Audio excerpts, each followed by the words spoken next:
talk about some of the immunity assassinators.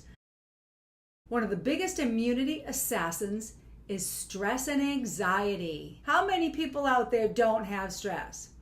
I'm sure not one person raised a hand. We all have some stress in our lives, and some people have a great deal of it.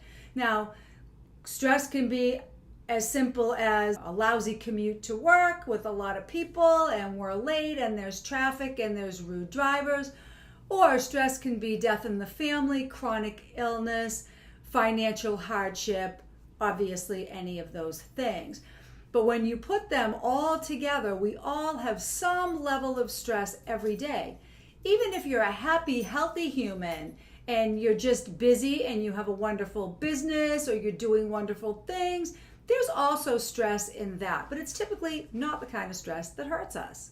So today what I wanted to talk about was one aspect of what stress can do to the body. And when we look at stress and we look at strengthening our immunity, I can't help but open up the conversation about gut health. And I'm not going to get into gut health tremendously here, but I do want to let you know that I wrote a book about it.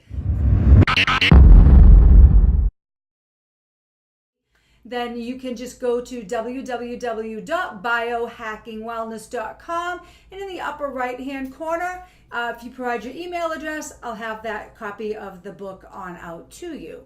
But what I do want to share is something called secretory IgA, SIG-A.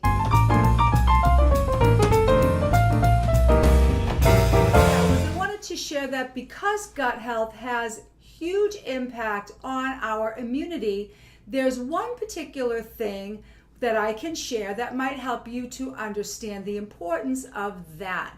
And that thing that I want to share today is called secretory IgA. Our system produces antibodies to certain threats, and secretory IgA is one of those antibodies. You'll find it in any area of the body that has an endothelium or a lining, like the esophagus or the mouth or the vagina, the stomach, and the intestines. This antibody response protects us. Basically, secretory IgA protects mucosal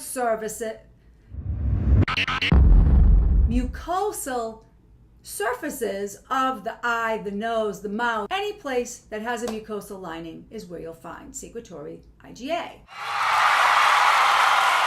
Interestingly, people with Crohn's, colitis, irritable bowel, chronic health problems like candida, they often have low levels of secretory IgA. Having a low level of secretory IgA is an indication of chronic stress, and it signifies the immune system has been drained and the adrenals have been affected. That IgA also neutralizes toxins and bad bacteria. I'm starting to see a connection, are you?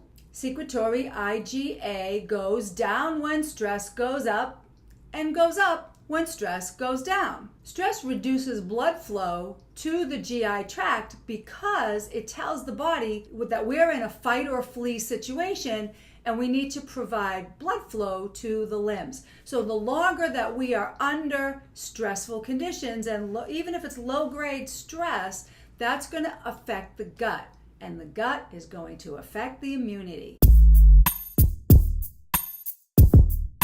Here's a really unpopular topic. Excessive exercise is bad for your immunity. First of all, it is bad for your gut function. Anything that's bad for the gut function is bad for the immunity. Certain enzymes increase in the gut through extreme exercise, which causes the gut to be leaky. I'm sure most people now have heard of the term leaky gut. Well, what happens is that the tight junctions begin to open and let foreign invaders in. So if we're exercising too much because we're trying to burn off the stress and the sugar and the carbs that we've eaten, this is a recipe for disaster. So keep your exercise moderate and reduce your sugar and carb intake. Be mindful of when you're feeling stress and nip it in the bud.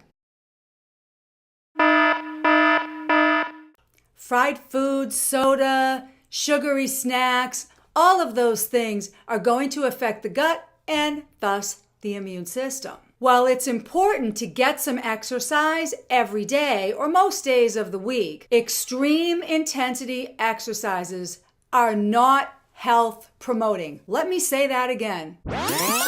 Extreme intensity exercises are not health promoting. They are immunity annihilators, and for many different reasons. One of the most important reasons that all of the things that I just mentioned, the sugar, the lack of exercise, or the high intensity exercise and fried foods, is because they all create inflammation. And if you're inflamed, you can't be a healthy human. So doing anything we can to reduce inflammation is going to go a long way towards being healthy.